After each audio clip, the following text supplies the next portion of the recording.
Shalom. Pada pagi hari ini kita masih mengulas kitab Al-Minhaj Syarah Muslim yang ditulis oleh Al-Imam An-Nawawi. Kita masih di kitab Al-Qur'an, babnya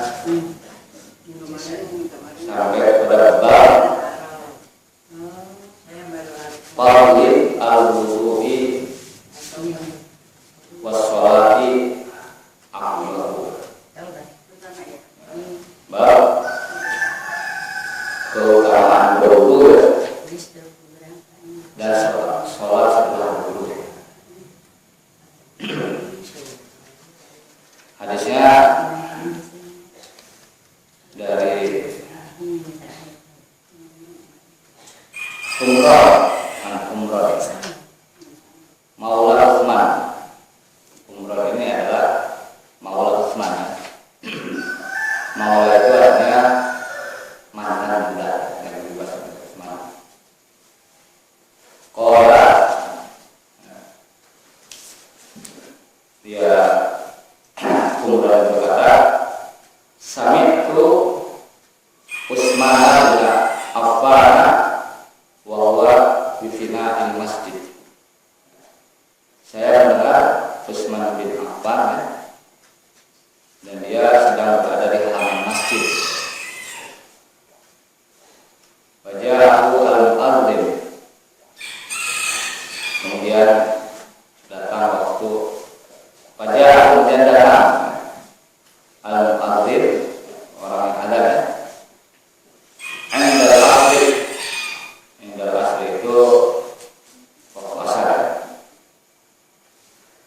Pada biwadu'in, kemudian Umar meminta biwadu'in. Jadi ada wudu, ada wadu ya. Kalau wadu itu adalah air yang dipergunakan untuk wudu. Jadi pada wudu ini kemudian Utsman bin Affan berwudu. Summa qala, kemudian Utsman mengatakan, wallahi, demi Allah. Ini sebuah bentuk takkid ya, penegasan. La haditsannakum haditsan, sungguh aku akan sampaikan sebuah hadis kepada kalian. Laula ayatun fi kitabillah ma haddatsukum.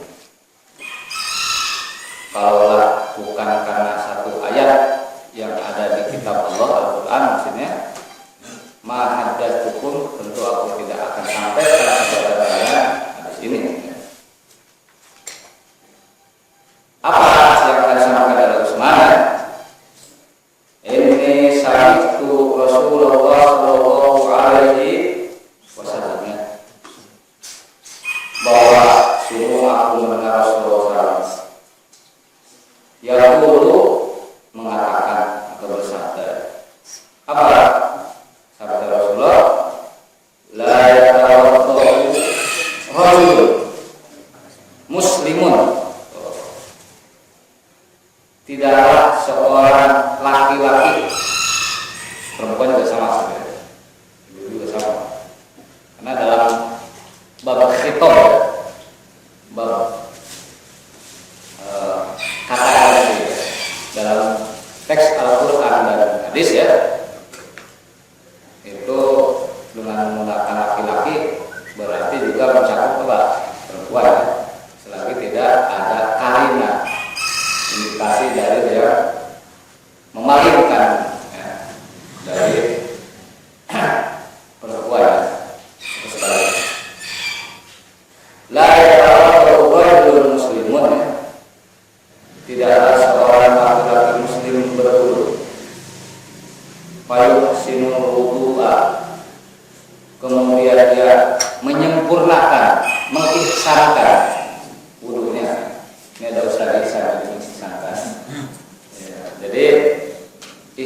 kan level ibadah paling apa?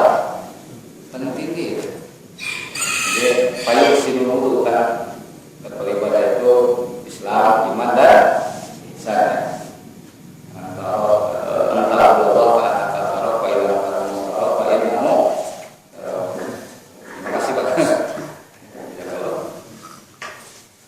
Jadi di sini kata-katanya pakai fayuhsinu mengihsankan, menunjukkan bahwa itu adalah dengan cara ihsan, cara yang paling tinggi, standarnya tinggi. Kemudian setelah mengihsankan wudu, atau kalau bisa diterjemahkan secara redaksional, membaguskan wudunya, fayusolli sholatan. Kemudian setelah dia menyempurnakan, membaguskan wudunya atau berwudu dengan cara yang ihsan, fayusolli sholatan, kemudian dia sholat.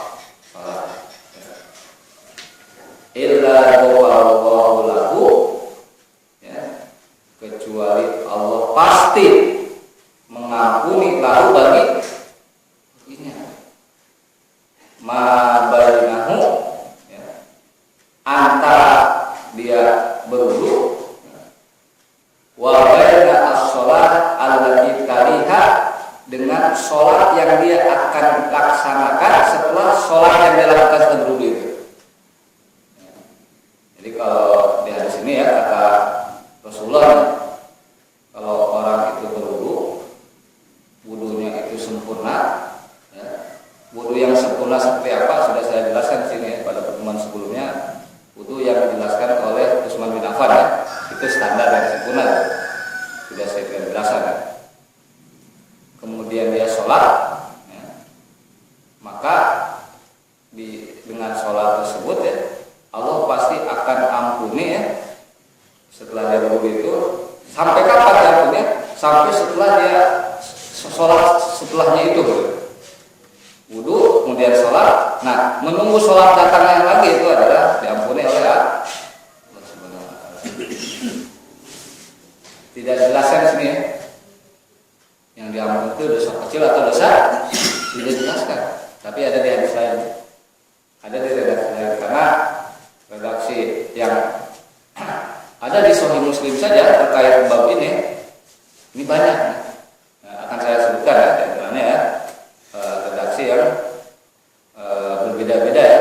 Di antaranya di sini katakan kalau di hadis pertama kan fayusolli sholatan, maka setelah wudu itu dia sholat. Ini sholat wajib atau sholat sunnah kan nggak jelas ya. Nah, kalau di hadis lain dikatakan fayuhsinu, di redaksi lain ya, di Sahih Muslim juga. Nah, dikatakan fayuhsinu wudu'ahu, kemudian dia menyempurnakan wudunya, cuma yusolli al-maktubah, kemudian dia sholat wajib. Ada dua faedah. Yang pertama juga dia bisa setelah wudu sholat sunnah, yang kedua juga bisa sampai sholat wajib juga. Kalau dia sholat wajib berarti dia akan diampuni sampai datang kemudian sholat wajib berikutnya, atau sholat sunnah juga kan, tidak ada masalah, karena secara umum seperti itu. Kemudian ya, di redaksi lain dikatakan yang berbeda ya. Nah, fayuhsinu wudu'ahu, kemudian dia menyempurnakan wudunya, wa khusyu'ah, ada tambahannya, sholatnya pun harus khusyuk, ya, harus khusyuk ya. Wa dan rukunya, apa kata Rasulullah? Illa kanat kafaratan lima qabla minal dzunub, kecuali, nah, ini ada tambahan redaksinya nih. Kecuali yang demikian itu maksudnya setelah dia menyempurnakan wudu ya, kemudian sholatnya itu khusyuk, maka kanat yang demikian itu kafarat ya. Kafarat itu adalah penghapus lima qabla minal dzunub. Nah, ini lebih dahsyat lagi dari yang sebelum-sebelumnya berupa dari dosa-dosa yang sebelumnya. Qoblaha, 5 qoblaha dan dulu. Kalau tadi kan ke depan ya. Jadi kalau tadi kan dia akan diampuni setelah dia wudu, kemudian sholat, sampai kemudian sholat berikutnya kan begitu kalau tadi. Kalau ini dosa-dosa yang lalu diampuni. Jadi ini tambahan lagi. Sebenarnya sih amalan yang biasa kita lakukan ya, tapi pahalanya ternyata luar biasa. Nah, ya sebenarnya banyak mekanisme untuk menghapus dosa, tapi juga banyak cara untuk berdosa. Jadi sebenarnya cara berdosa juga mudah, menghapusnya juga mudah juga ya. Ya ini kita harus tahu juga cara menghapusnya. Jangan hanya tahu cara berdosa gitu. Tahu cara berdosa itu ini ya tidak usah dipelajari pun kadang-kadang apa sadar. Karena biasanya gini, sesuatu perbuatan yang keliru yang dosa itu pasti bertentangan dengan nurani ya, dengan hati kita ya. Dalam ajaran manapun ya, yang namanya nikah sesama jenis itu menyalahi nurani kita atau tidak? Menyalahi ya. Kan sekarang lagi musim yang namanya apa, Bu? LGBT, Bu ya. Itu bukan obat, Bu. Jadi LGBT itu minta kalau ada rame-rame LGBT itu apa sih? Itu singkatan. Jadi LGBT itu adalah lesbian ya, gay, B-nya biseksual, T-nya transgender ya. Nah, itu suatu perilaku penyimpangan seksual. Kalau lesbian itu ibu yang sebelah nikah dengan sebelah lagi mau. Nah itu. Kalau gay, Ustaz Hasan dan Ustaz Ihsan menikah gitu. Itu oke. Itu sekarang ada yang mempromosikannya bukan ada. Nah, itu orang syirik semua. Kalau biseksual itu dia istri, jadi kalau nikahnya sama jenis oke, beda jenis oke.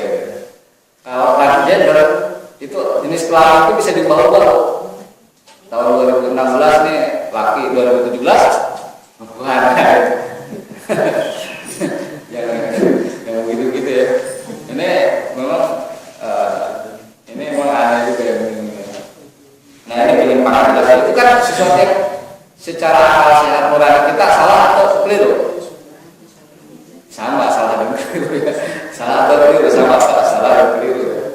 Nah itu karena itu sesuatu yang tidak lazim ya.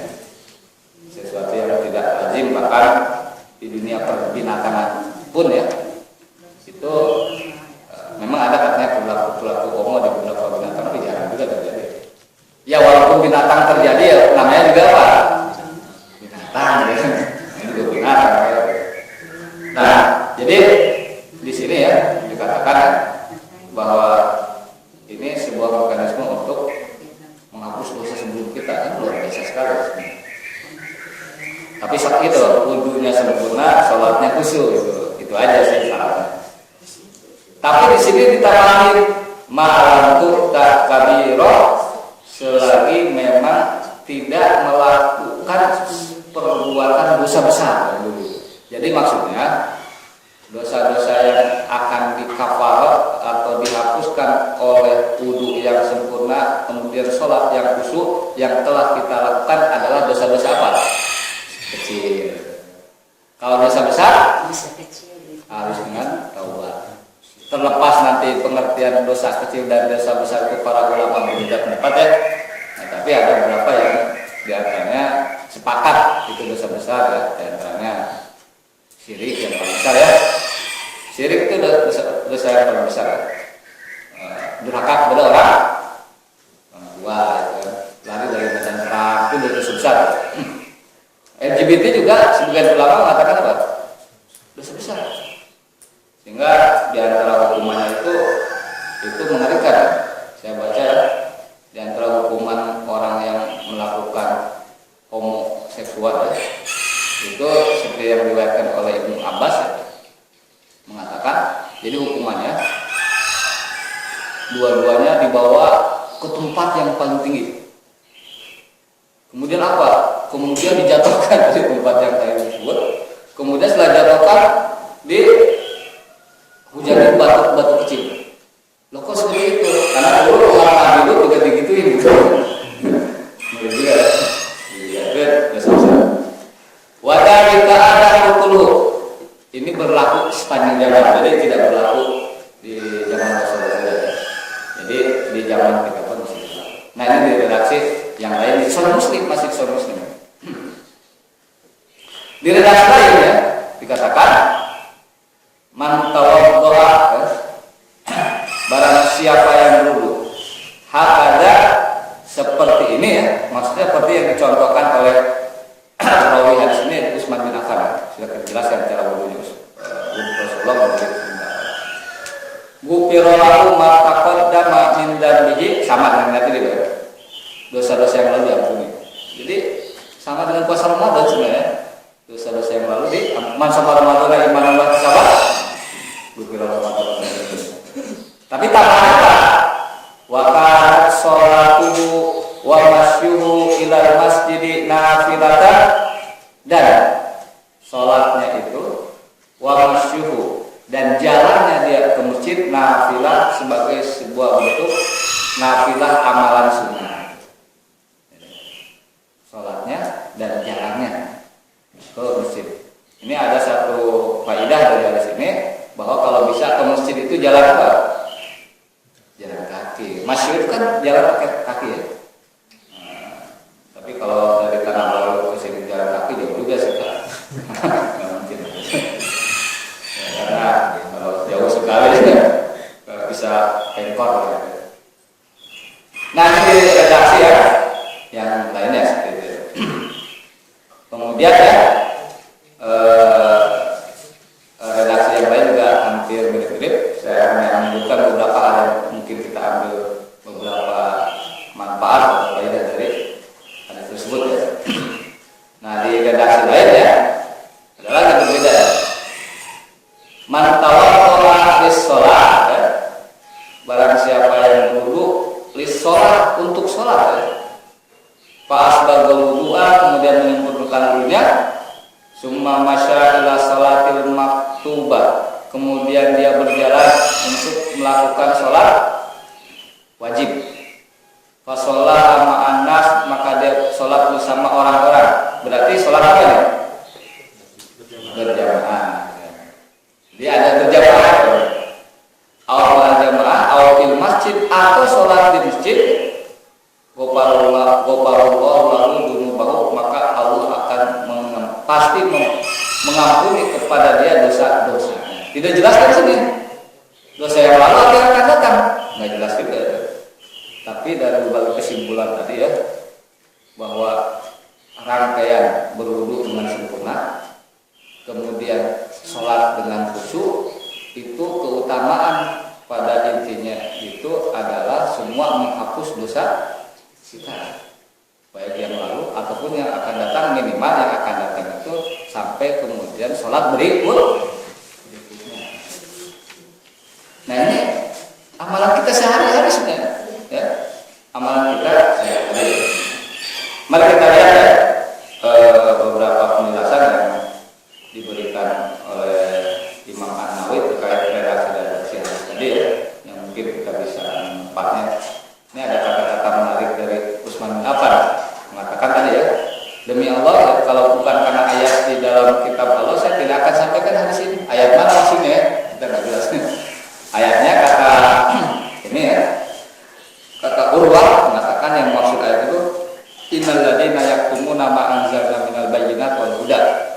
Sesungguhnya mereka yang menyembunyikan apa-apa yang telah kami turunkan minal bayyinat, dari bayyinat. Bayyinat itu adalah penjelasan itu adalah ya hadis. Jadi sebenarnya ya, bahwa menyembunyikan ilmu itu adalah perbuatan tercela. Perbuatan tercela tidak boleh. Termasuk ini menyembunyikan tentang keutamaan berwudu. Makanya dia katakan itu ya, kalau nggak ada ayat pelit apa? Pelit ilmu. Kalau dia bisa berbagi ya berbagi. Ya. Nah, terutama sekarang. Tapi memang biasanya kalau ilmunya sifatnya komersil itu agak pelit ya. Agak pelit ya. Dikasih sedikit pancingan, mau lebih mendalam daftarkan ya. Bisa begitu ya. Nah itu ya itu juga biasanya itu ini ya. Jualan ide kan. Jualan ide.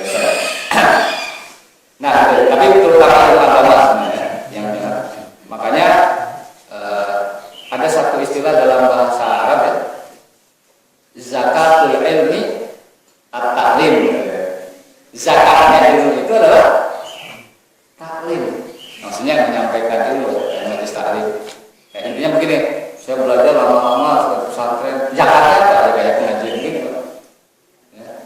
Zakatnya ini saya lagi melaksanakan zakat. Zakatnya itu ini.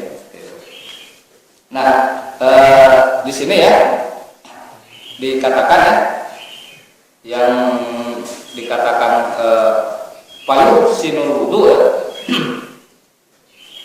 Apa yang dimaksud dengan menyempurnakan ihsankan wudu ini? Ayat kata Imam An-Nawawi, ya'ti bihi taman bikamali sifatihi wa adabihi, melaksanakan wudu itu secara sempurna dengan sifat atau cara-caranya dan adab-adabnya. Nah, apa adab-adabnya itu? Diantaranya ya, wal khas ala ayyatawadu ala wajhi yasih inda jamil ulama, yaitu dia menjaga betul ya, berwudu sesuai dengan standar yang dianggap sah oleh para ulama secara umum. Wala yataraffas bil ikhtilaf, dia tidak mengambil kompensasi atau keringanan-keringanan karena adanya ikhtilaf. Apa itu? Misalkan di sini nih, secara ringkas ya, Imam mengatakan yang bagi ayat mulus ala tasmiyah. Pertama di antara bentuk berwudu yang sempurna itu dimulai dengan bismillah. Yang kedua niat ya. Niat dulu. Jangan tanya nanti niatnya gimana. Ya niatnya dalam hati. Kan biasanya nawaitul wudu habis gitu ya. Saya berniat wudu. Wal madmadah, berkumur-kumur. Sebenarnya ada yang terlewat kalau kita lihat dari Isman ya, cuci tangan. Berkumur-kumur. Ini menurut Imam Nawawi yang standar. Tapi ingat ya, kalau Imam Nawawi standar biasa rujukannya kepada madzhab apa? Syafi'i. Dia termasuk mujaddid ya, pembaharu seperti itu. Ulangnya wal istinsak wal istinsak itu masukkan air ke dalam wudu, istinsak dikeluarkan lagi itu. Kemudian wasdi'abi masirasi, mengusap semua kepala. Walaupun madzhab Syafi'i boleh dikit-dikit madzhab Syafi'i, tapi dia berjujur. Wa masul udai mengusap apa? Telinga. Diusap telinga berarti. Jangan dicuci dipacorin pakai keran ini. Wadahul aqal, ini madzhab Hanafi Maliki. Jadi bukan hanya mengucurkan air ke mana? Bukan telinga. Ketika membasuh tangan juga ya, bukan hanya dikucurkan airnya.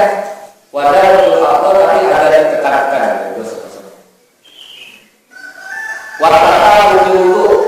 Tata wudu itu adalah tidak ada jeda. Basuh muka di musola ini ya.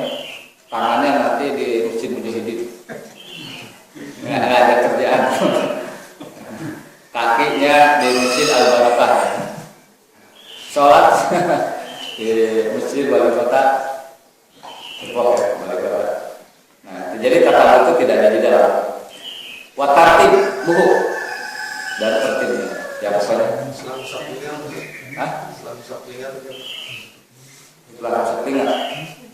Wadahul aqal. Ini penjelasan Imam Nawawi ya. Dia ada menjelaskan tentang hal-hal yang mungkin sering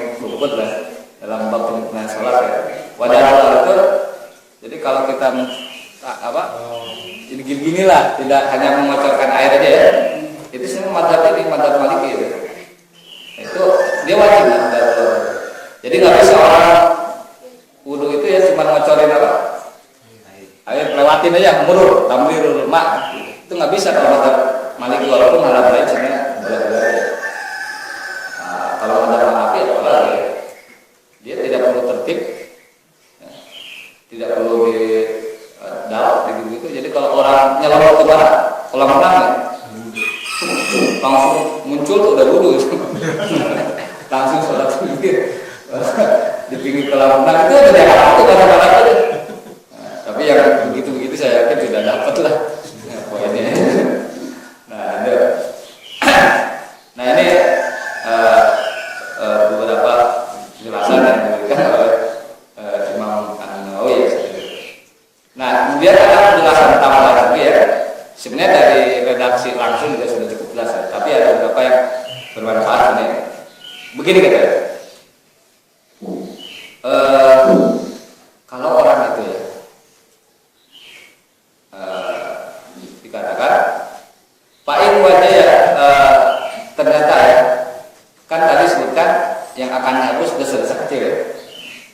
Kalau dia nggak punya dosa kecil gimana?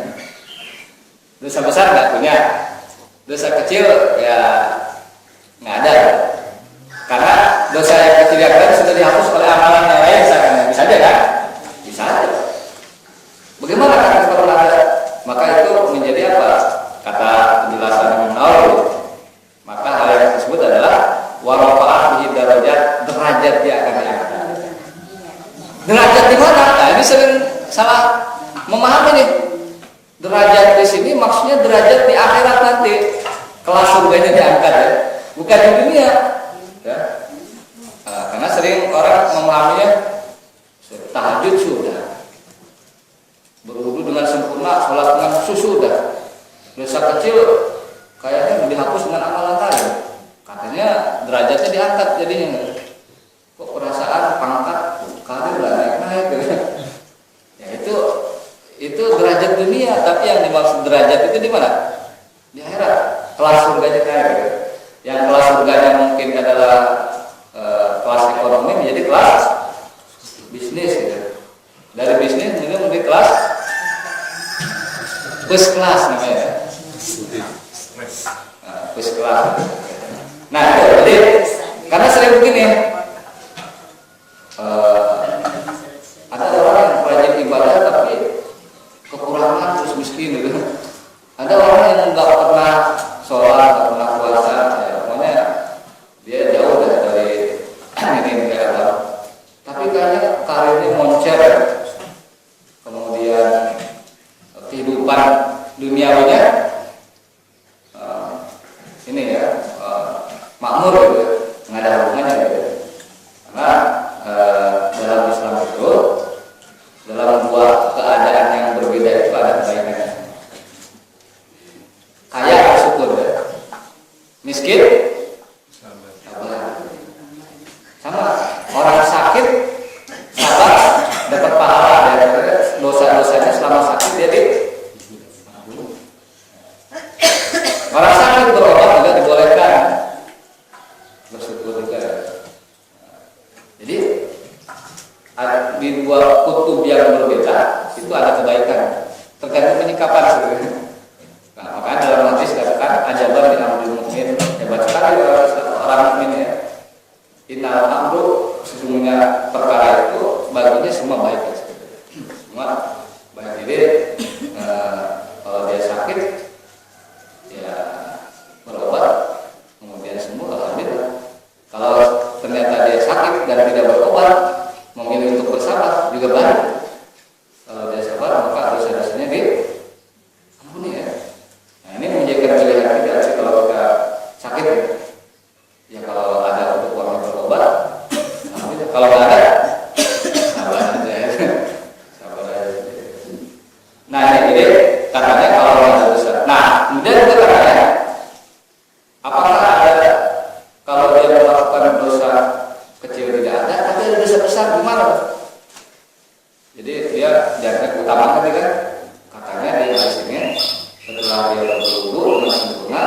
kemudian dia sholat dengan khusyuk, maka dosa-dosanya diampuni ya. Dosa yang lalu atau dosa yang akan datang sampai dia sholat berikutnya. Bagaimana kalau dia dosa kecil nggak ada, tapi ada dosa besar ya? Diampuni nggak ya? Sampai penafsir dari Imam Nawawi mengatakan rojauna ayyukhaffifa minal kabair, ya mudah-mudahan aja juga katanya dosa besar juga bisa semakin ringan. Nah ini penafsiran dia ya, intinya adalah pemahaman teks yang lebih mendalam ya. Jadi intinya ada kemungkinan juga dosa besar juga itu bisa terkurangi dengan adanya cara berwudu yang sempurna nih Bu. Nah ini beberapa penjelasan yang ada di Imam Nawawi. Kemudian ada lagi yang perlu disampaikan ini ya terkait dengan bahwa hadis ini juga ya tentang hadis yang pertama ya dikatakan la yaqulu rajulun muslimun. Ini semua tidak ada di Sahih Imam Nawawi penjelasannya. Cuma perlu dijelaskan di sini ada hal yang menarik, tidak ada berwudu seorang laki-laki yang muslim. Artinya ya, kalau orang kafir berwudu dapat nggak pahalanya? Enggak. Ini perlu ada muslimnya di sini, ya. Jadi penting juga deh. Oh, ini ada muslim. Ahok wudunya sempurna, sholatnya bisa dia. Ya. Apalagi kemarin habis disidang dia agak gagal mungkin sholat dan wudu. Gitu. Itu nggak bisa kan muslim. Karena banyak ya perilaku atau tradisi-tradisi yang dilakukan oleh orang Islam itu sekarang sudah dilakukan juga oleh orang non-muslim ya. Misalnya, coba banyak orang non-muslim fasih mengucapkan assalamualaikum, alhamdulillah. Ada yang meninggal, innalillahi wa inna ilaihi raji'un. Kemudian kaget astagfirullah, udah repot. Repot jadi bagus kan ya. Mudah-mudahan mendapatkan hidayah gitu ya. Di sunnah banyak ya non-muslim. Banyak yang di sunnah. Non-muslim yang berjilbab ada nggak? Non-muslimah ada di sinetron gitu. Di serius ada. Oh biar waktu bagus gitu ya. Bunda Maria berjilbab ya. Bunda Maria berjilbab katanya, makanya ada seorang menteri Italia yang mengatakan bagaimana saya bisa melarang jilbab di Italia gitu. Bunda Maria aja berjilbab gitu. Nah, kemudian yang kedua kata Faisal sholat, kemudian dia sholat, akhirnya setiap habis wudu itu sholat, silakan sholat apapun namanya. Itu namanya sholat mutlak. Ada sholat yang ada sebabnya.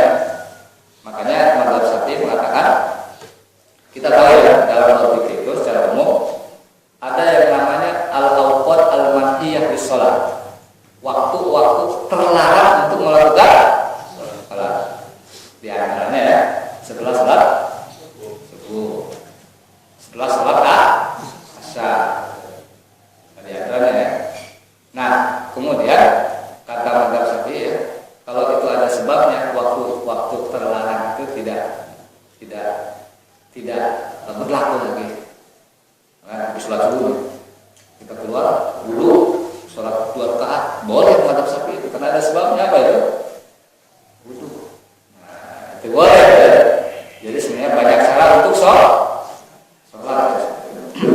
Nah ini harus yang pertama karena pendek-pendek dan mudah dipahami. Kemudian yang lain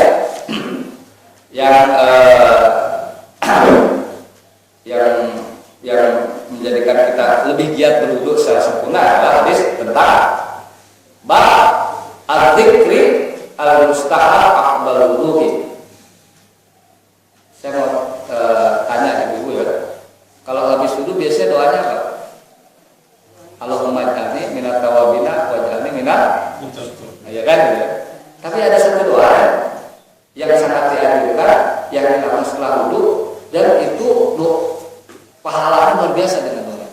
Apa itu? Yaitu satu hadis yang panjang sebenarnya. Saya ringkas saja ya. Dari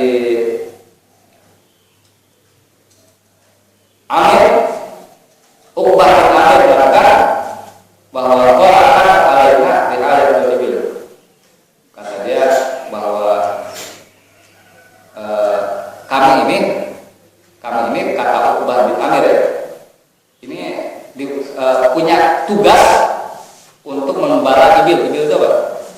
Unta. Pada awal kemudian datang giliran saya, yaitu giliran siapa namanya? Uqbah bin Amir. Para Tuhan kasih. Kemudian saya parolah itu menggiring ya, menggiring ibil itu unta di Asyik pada sore hari. Pak Abdul dan saya bertemu Rasulullah. Kok memang sedang berdiri di hari sunnah, sedang memberikan ceramah kepada orang. Pak Abdul ingin kaulihi ya, maka saya dapatkan dari ceramahnya Rasulullah itu adalah sama yang tadi. Mamin muslim ya tawadhu wa yusimu wudu'a. Tidaklah seorang muslim berwudu kemudian dia menyempurnakan wudunya. Tsumma yaqumu kemudian dia berdiri untuk sholat, wa yusalli raka'ataini kemudian sholat 2 rakaat tadi ya, sholat wudu. Muqbilun alaihi ma biqalbihi wa wajhihi kemudian dengan sholat itu dia apa? Khusyuk dengan hati dan fisiknya, khusyuk. Illa yajabat lahu jannah kecuali wajib baginya surga. Nah, ini jelas ya. Ini keutamaan lain ya. Jadi kalau berwudu kemudian sholat 2 rakaat apa? Sholat karena wudu gitu, selesai. Khusyuk. Apa katanya? Wajib baginya surga. Nah, jadi untuk dapat surga ternyata ya mudah ya. Dengan wudu ini dia. Cuma karena masa keinginan. Kemudian mengatakan pakul. Kemudian dia mengatakan maka juga ada hadihi. Fa idza qawlun baina yaqul ala qabla ajwar. Jadi si Uqbah bin Amir itu mendengar seperti itu kan? Dia biasa orang yang wudu kemudian sholat 2 rakaat khusyuk sholatnya. Surga itu wajib ya, bukan sunnah, wajib ya. Wajib. Apa kata Uqbah?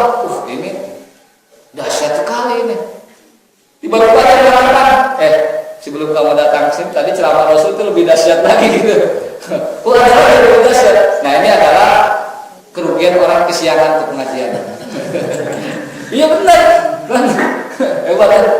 Hebat ini katanya. Kata ente baru datang sih. Yang tadi lebih dahsyat lagi gitu. Lebih dahsyat lagi. Dengarkan kok kayak kalau alam kebenaran yang sebelumnya lebih hebat lagi. Makanya kalau bisa jangan ini kerjanya jangan ngomong apa ngembala ini ngajar aja benar. Pada itu Pak Yuda kemudian saya lihat ada Umar tetap ini qad ra'aituka jika anifan. Bahasa Arabnya luar biasa sekali, sangat fasih. Ini qad ra'aituka jika anifan. Kata Umar begini, saya lihat kamu kan datang. Terus apa? Saya akan sampaikannya yang dikatakan yang sebelumnya itu lebih dahsyat. Nah, jadi Umar berkata, apa? Minkum min ahadin yatawaddo. Tidaklah salah satu di antara kalian itu berwudu. Payubeliku atau payusbiku. Payubeliku atau payusbiku menyempurnakan al-wudu'nya. Tsumma yaqulu kemudian mengatakan asyhadu an la ilaha illallah wa anna Muhammadan abdullahi wa rasuluhu. Pendek ya? Jadi setelah wudu asyhadu an la ilaha illallah wa anna Muhammadan abdullah wa rasuluh. Sudah apa ya langsung? Apa kata Rasulullah?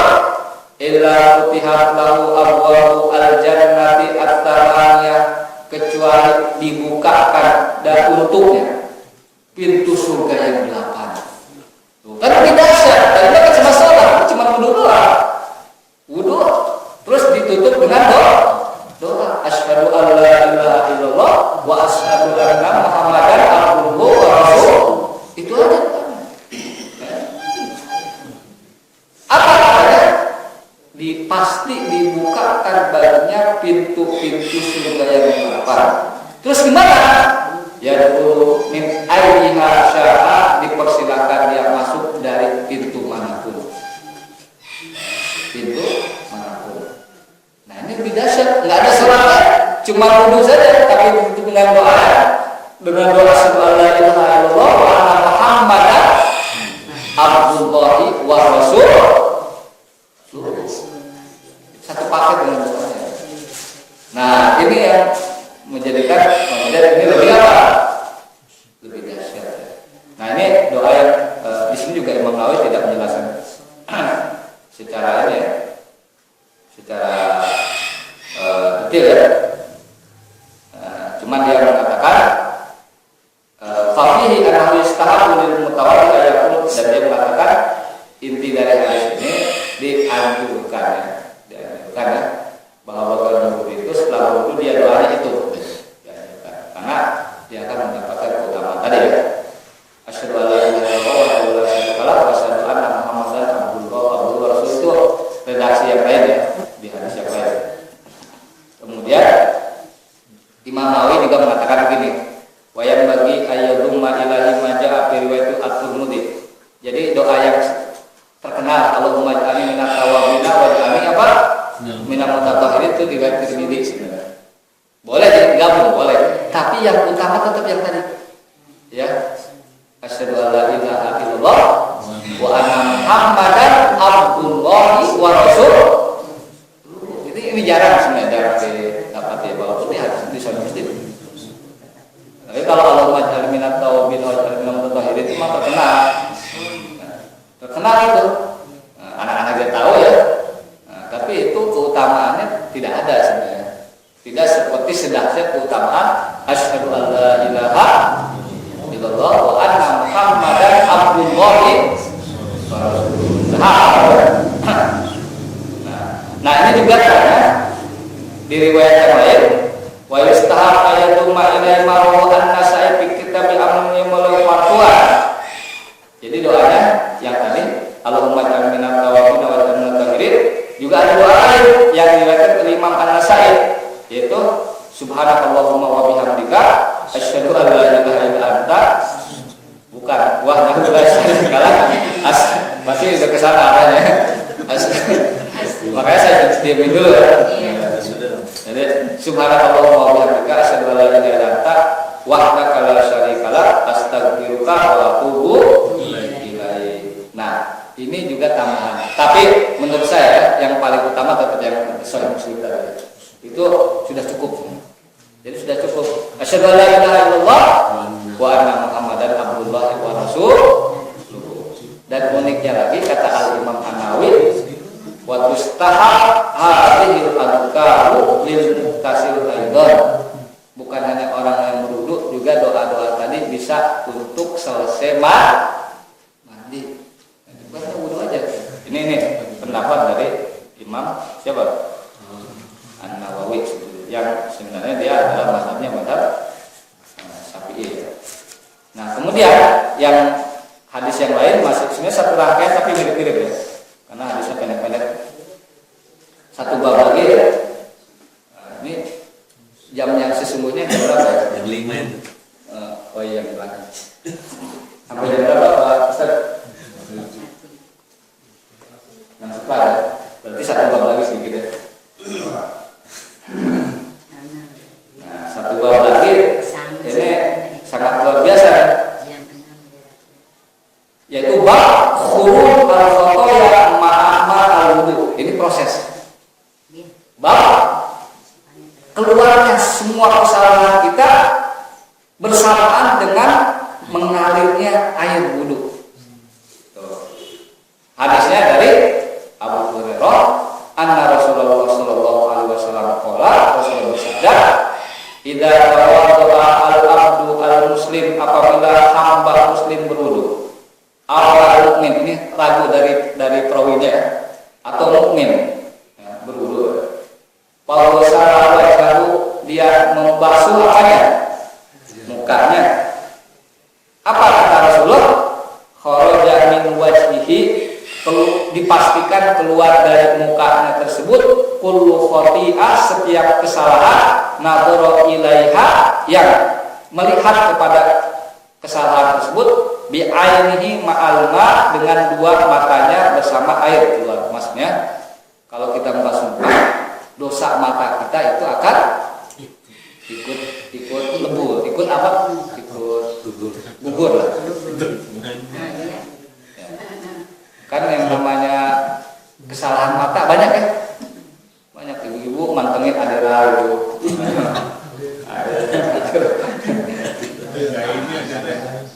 Ya. Apalagi sekat Sule enggak. Kalau bawa bapak naik angkot, pas di depannya ibu-ibu atau ini ya ibu-ibu lah atau perempuan, roknya kurang bahan. Nah, rok saya kurang bahan. Aneh juga ya kalau perempuan tuh sudah tahu rok pendek tapi kalau duduk tetap apa nggak nyaman kan? Nah, bukannya itu. Nah itu ya itu dosa-dosa mata ya. Kadang-kadang kita tidak sadar ya. Kemudian awal akhir kitrot. Jadi dosa mata itu sering ya. Awal akhir kitrot.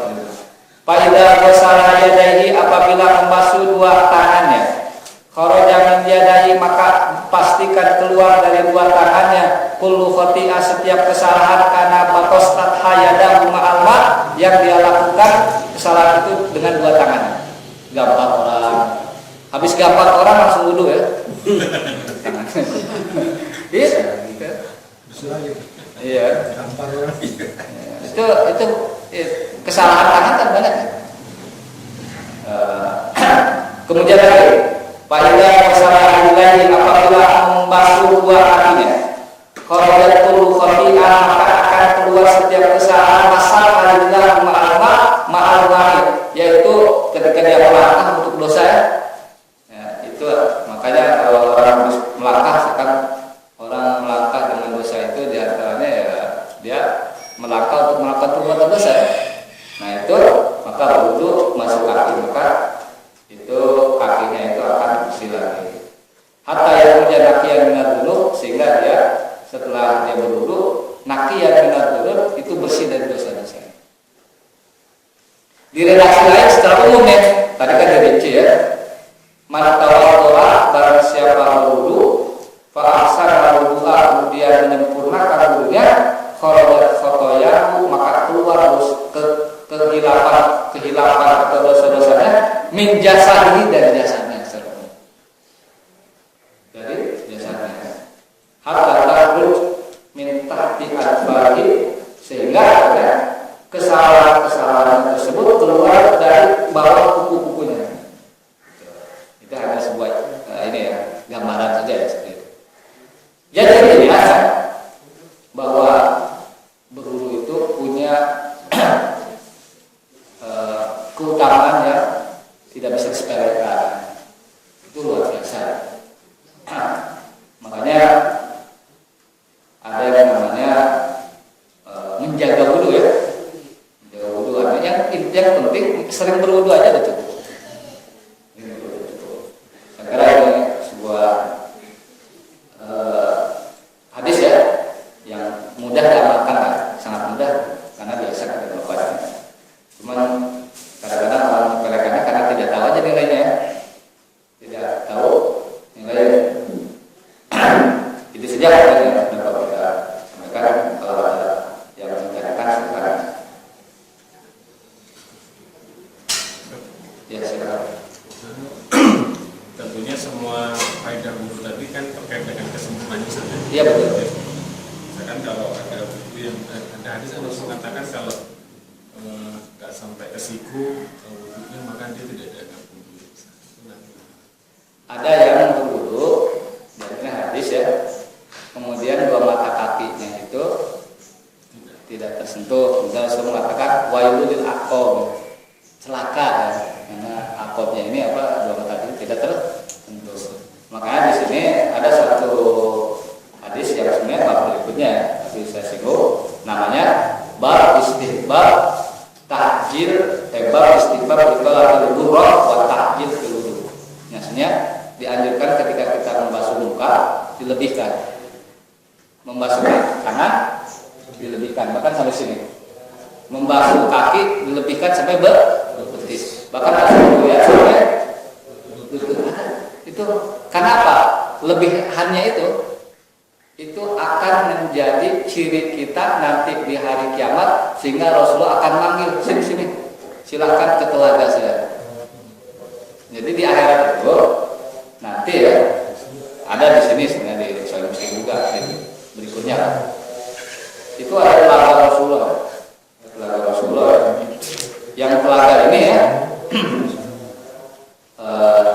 telaga ini dikatakan oleh Rasulullah, dia luasnya itu lebih jauh daripada Ailah min Aden.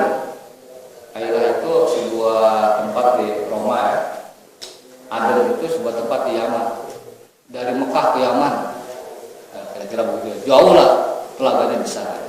Kata Rasulullah, telaganya itu lebih putih daripada salju. Telaganya itu lebih manis daripada madu campur susu. Kemudian di pinggirnya banyak gelas-gelas yang jumlahnya lebih banyak daripada jumlah bintang-bintang. Ya banyak, makanya juga banyak ya. Ini gelasnya gelas banyak rebutan. Tapi apa kata Rasulullah? Setiap orang yang akan dekat dengan telaga itu aku usirin. Diusir maksudnya. Setiap orang yang berusaha mendekat ke telaga itu sama Rasulullah diusir. Ya. Sebagaimana seorang penjaga telaga mengusir unta-unta yang mau minum. Ya, loh, kata kalau begitu ya Rasulullah, atarifuna numaidin, bagaimana kamu mengenal kita semua? Gampang ya. Mengenal kamu itu adalah orang yang suka melebihkan dulunya kelihatan. Ini dan trik utamanya. Makanya untuk menghindari itu masalah ini kalian lebihin. Jadi kalau kita ngajarin anak, udah sampai sini nggak apa-apa. Tangannya sampai mana? Udah sampai sini nggak apa-apa. Nah, jadi kelebihannya itu, jadi nanti kelihatan mana yang suka melebihkan dulu. Wah, dipanggil sama Rasul di hadis lain. Pak Umar, sini masuk telaga. Orang kehausan. Ya, orang kehausan ada telaga. Ternyata isinya air yang manisnya semanis madu bercampur susu. Wah. Mungkin kalau terus lebih putih daripada salju, mungkin gambaran anak kecil ini es krim luar biasa ya. Dia kan yang diamkan sama proses. Ya nggak apa-apa ya, nggak apa-apa gula kayak madu kok. Nah, jadi memang ya kalau kita tidak percaya pasti dongeng ya. Ya kita percaya banyak yang di luar yang bukan akal sehat kita sekarang banyak sekali. Jadi saya percaya juga kalau menjelaskan ini ke orang-orang liberal, dongeng gitu. Enggak. Ini kita bagi kita adalah sebuah keyakinan. Selagi memang hadisnya sahih ya tidak masalah. Nah itu nanti di akhirat. Jadi kalau tidak ingin disebut kurang gitu, jangan lebihin. Tapi yang dianjurkan adalah muka ya. Muka lebihin dikit, tangan sampai sini, itu yang lebih sama kaki itu ya. Nggak usah kalau satu kepala sini sampai belakang. Nah, itu nggak ada ada itu ya ada lebih kalau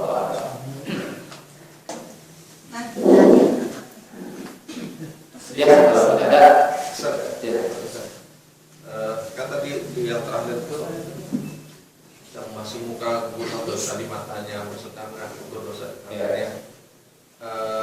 Dulu waktu kecil juga belajar tentang itu, sehingga kemudian ada bacaan-bacaannya. Misal Allahumma inni bi kitabi bi yamini muhsin bi hisabi yashira, Allahumma ahdini bi kitabi bi shimali aw min wara'i zuhrin kanan kiri. Jadi siap wudu tuh dari mulai tangan, itu, basuh muka, basuh tangan kanan, kiri, kepala, itu ada doanya semua, ada bacaannya semua. Gimana dengan semua doa-doa yang ada pada setiap gerakan wudu itu adalah berzikir. Jadi doa-doa yang sah itu ya doa yang tadi kita sebutkan setelah wudu. Jadi saya juga menyusahkan. Lama itu kedua. Yang ketiga juga tanpa doa pun otomatis aja di sini kan otomatis ketika mensapu muka tanpa doa pun otomatis ya. Otomatis ya. Jadi saya tidak tahu itu sumbernya dari mana, tapi saya pernah baca bahwa semua doa-doa yang dilakukan saat berwudu itu adalah ya doib lah. Doib dan saya tidak tahu doibnya apakah tingkatnya ada doib jidan, doib banget atau doib biasa lah. Jadi yang jelas, udah yang jelas aja setelah berwudu asyhadu an la ilaha illallah wa anna muhammadan abduhu wa rasuluhu. Udah dipintukan berapa? 8 pintu surga. Mau masuk dari mana saya silakan tahu. Kita sejelasan sini ya. Pintu surga segede gimana? Nah itu dari Yaman ke benar juga dari Ka'bah sampai ke Yaman tuh. Kan itu pintu apa? Pintu gerbang tuh ya. Pakai pesawat aja itu 1 jam. Pintunya pakai pesawat 1 jam dari Yaman ke Jeddah. Termasuk itu juga tidak. Nah ini permasalahannya sama di bab sholat ya. Apakah perlu usholi fardu atau tidak ya? Bapak silakan duduk ya di buku Fikih Islam Al-Fiqh Al-Islami wa Adilatuh karya almarhum ya Profesor Dr. Wahbah Zuhaili ya. Di situ disebutkan walaupun dia mazhab Syafi'i, dia mengakui bahwa niat itu intinya dalam hati. Tapi watalaqqud biha, mengucapkan niat itu ya, itu diantaranya pendapat Hanafi yang mengatakan kalau memang itu membantu untuk apa yang ada dalam hati semakin menegaskan, ya silakan aja. Tapi syaratnya tidak boleh menyebabkan dengan talafut mengucapkannya itu menjadi was. Pertama itu ya, was itu usholi fardu apa? Subuh. Rakaataini makmuman. Rakaataini bisa ngarang aja kalau bisa ngarang. Billahi ta'ala Allah bakal lagi karena belum masuk giginya. Itu kan was-was ini ya. Usholi ulang sampai ada 3 kali. Nah, itu kalau bayangkan kalau itu imam, makmumnya udah lancar. Makmumnya udah begini, bakal lagi ada gimana? Sehingga kan ada lucu tuh ya, yang satu yang satu Muhammadiyah, yang usholi fardu. Nggak kena tuh, nggak masuk giginya. Yang temannya yang Muhammadiyah kesel juga, aduh susah banget teman kita. Akhirnya dia takbir sendiri, Allahu Akbar, buat 1 kamu udah. Saya ambilin lagi. Jadi itu tidak boleh waswas. Yang kedua, boleh talafut biha, tapi tidak boleh mengganggu orang lain. Ya, karena ada usul yang sebelah itu terganggu. Yang sebelah udah bismillahirrahmanirrahim, udah doa istiftah ya. Yang satu masih sibuk aja nyari niat gitu. Niat nggak usah dicari, dihadirkan gitu. Nah, udah dihadirkan dalam diri kita. Nah jadi membantu yang ada di dalam hati. Tapi tetap semua mahal luha, tempatnya niat itu adalah al-qalbu.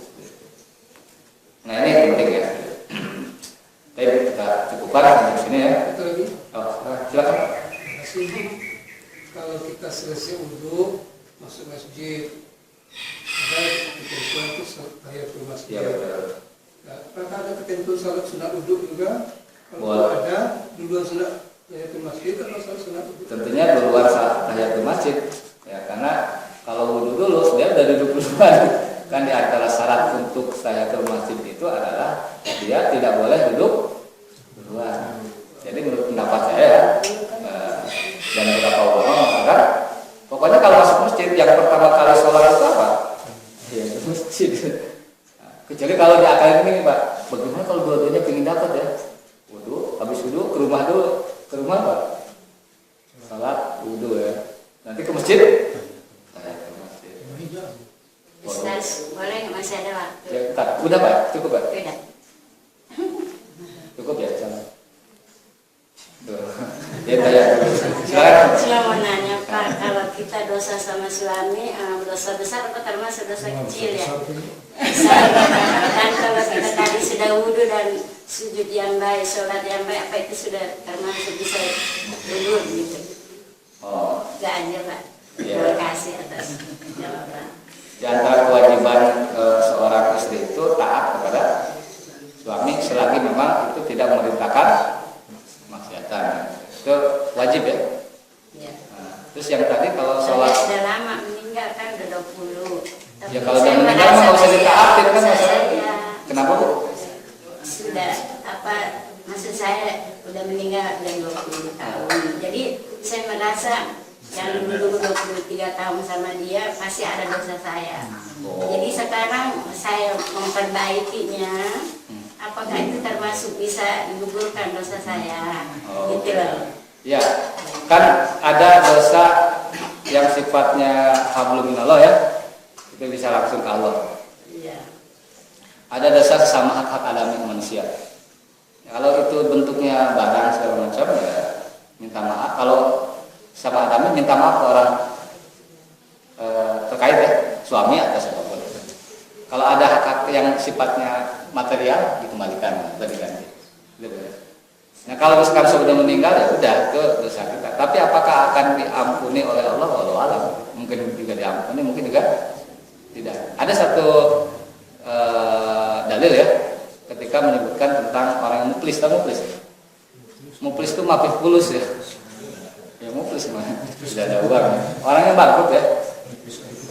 Di akhirat ya, didatangi orang ini pahalanya adalah ibadah ini. Tapi dia mencaci ini kan dosa Adam sih ya. Mencaci ini, pokoknya dosa sama dalam. Makanya dia pahalanya ternyata ini. Nah, berarti kan memang kalau begitu dari hadis ini ada satu makna. Bagaimana kalau kita punya dosa ke orang yang sudah meninggal, perbanyak kan amal soleh nanti dibayarnya di mana? Nah itu kan itu dari yang jelas ya. Jelas ya. Oh iya benar ya. Jadi kita punya kesalahan. Bayarnya nanti ini hanya kita perbanyak untuk cara bayarnya. Melakukan amal soleh, biar nanti di akhirat ini kalau diambil pun kita masih ada apa? Sisa. Nah itu dari hadis itu faedahnya sangat besar. Ya, jadi jangan khawatir ibadah nanti dosa ke suami. Ini kita blokir masih ada pahalanya, masih surplus. Di debit lagi kreditnya masih banyak. Di debit lagi kreditnya. Nah itu. Jadi kita memperbanyak kredit nabung pahala. Nah, itu salah satu dalil ya. Tapi tetap tidak bisa langsung dimaafkan kecuali ke bersangkutan tetap ya. Tapi itu bisa diakali seperti berdasarkan tadi orang yang muflis ya, orang yang bangkrut. Karena dia nanti untuk bayar akibat dosa tersebut tuh habis semua, sehingga pada titik tertentu orang ini mau pahalanya dikasihkan ke dia, tapi dia sudah habis tabungannya. Ada Pak dosa yang itu orang yang kita buat kesalahan ke sana itu diberikan kepada siapa? Kepada orang tersebut kan. Itu orang yang